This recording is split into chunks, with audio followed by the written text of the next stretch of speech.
A company spent six figures on their office move. New space, new furniture, professional movers, the whole thing. And they still had to shut down customer service for 3 days. Not because the movers did a bad job, not because anything broke, because nobody planned for one thing. And that one thing rippled into everything else.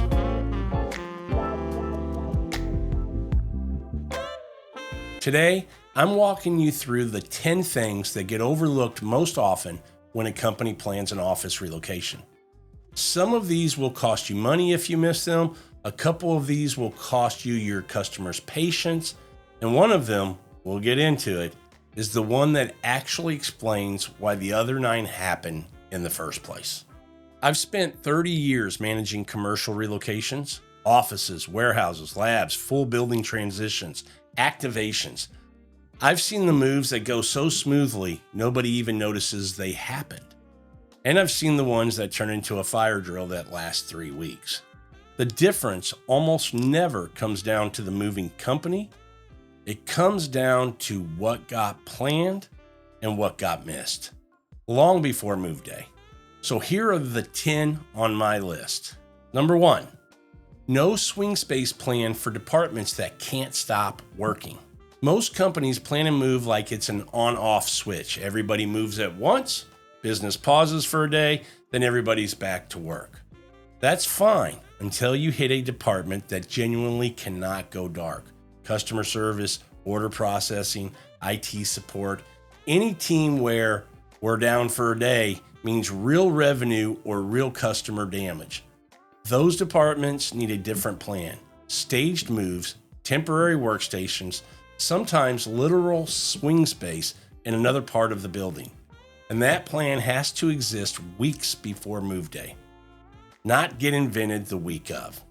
The fix: identify your can't stop working departments early and build their move around staying operational, not around the same timeline as everyone else. Number 2, IT infrastructure sequencing. IT always goes first. And here's the order most people assume. Furniture goes in first, then IT gets set up, then people move in. It's backwards. In a new space, the technology backbone needs to go in first, before furniture, before anyone sets foot in the building for real. If you install furniture first and then try to run IT infrastructure around it, you're working around desks that are already bolted together, or worse, you're opening walls you just closed. The fix: sequence IT infrastructure before furniture installation. Every time. It's not negotiable just because it feels like the less visible part of the project. Number 3, who does the cabling? This is a gap. This one causes more move day standoffs than almost anything else on this list.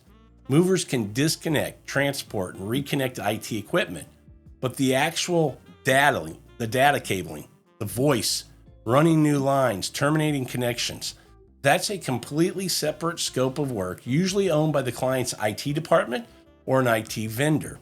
If nobody puts that boundary in writing ahead of time, you get a moment on the move where the IT equipment is in place and everybody's standing around waiting on the cabling nobody scheduled.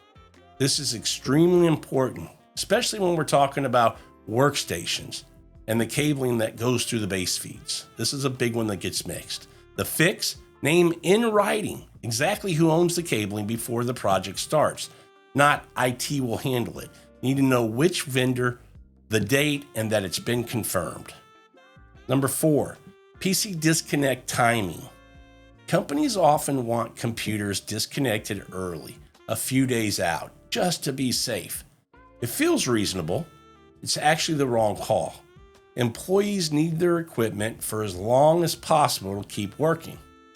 Disconnecting PCs should happen the evening before the move or the morning of, not 3 or 4 days ahead just in case.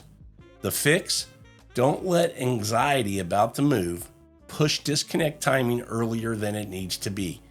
Every extra day of downtime is lost productivity for no reason. Number 5, underestimating furniture disassembly lead time. Companies plan the move date. They forget that furniture disassembly needs its own runway before that move date. Depending on the volume, disassembly crews need 1 to 3 days ahead of the move crew so that they can get everything prepped. Skip that head start and you get bottlenecks on move date. Movers standing around waiting on furniture that isn't broken down yet.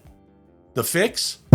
Build disassembly into the schedule as its own phase and with its own lead time, not as something that happens the morning the trucks show up. Number 6, no purge or donation program before packing starts. Without a structured purge phase, weeks or months ahead of the move, companies end up packing and paying to move things they never needed to keep in the first place. It also kills your options on the back end. Real donation and recycling partners need lead time to coordinate pickup and paperwork. Without that runway, landfill becomes the default, not the last resort. The fix? Run the purge program early. It's cheaper to throw away or donate something before it's packed than after. Number 7, decommission treated as an afterthought, not a phase. A lot of companies mentally close the project the moment everyone's settled into the new space. But the old space still needs furniture removed, e-waste handled, and walls patched and painted, and a final clean. And none of that should happen at the same time as active moving. Decommission crews and move crews in the same space at the same time just create conflict. The fix? Treat decommission as its own dedicated phase, scheduled after the move is complete, not squeezed in around it. Number 8, decommission plan for ESG and sustainability. Document everything. Plenty of companies genuinely want to donate and recycle responsibly during a move. Where they fall short is documentation. Photos of the donated items, signed receipts from the recipients, recycling center paperwork. Without that paper trail, there's no way to actually prove landfill avoidance when it's time for sustainability reporting. The fix? Build documentation into the decommission plan from day one, not as a scramble afterward when someone asks for the numbers. Number 9, access logistics nobody reserved.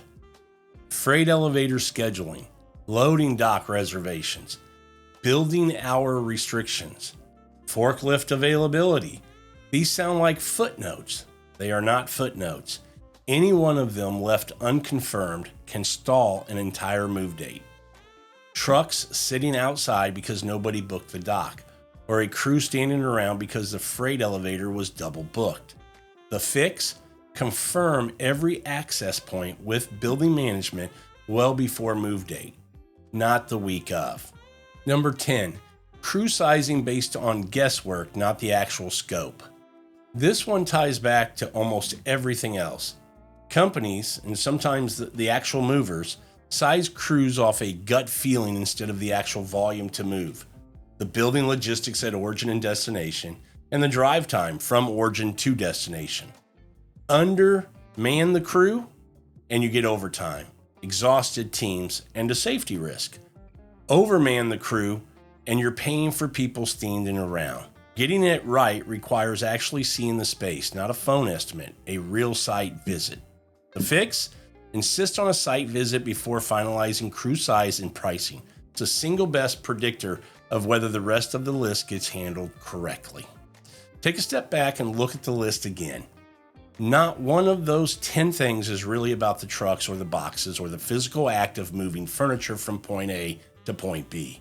Every single one of them comes down to 2 questions. When does it happen and whose job is it? Sequencing and ownership. That's it. That's the whole game. The companies that get blindsided on move day aren't the ones who hired bad movers. They're the ones where nobody sat down ahead of time and mapped out the order of operations and who's responsible for each piece. Get those 2 things right, and everything else on this list takes care of itself. If you've been through an office move, you already know there's always at least one thing that can blindside you. Drop it in the comments. I read every one. And honestly, I'm looking forward to creating episodes based on those thoughts, those ideas, that feedback from you all. If this was helpful, subscribe. This channel is built entirely around exactly this kind of thing. The real unglamorous details that separate a smooth relocation from a chaotic one. See you then.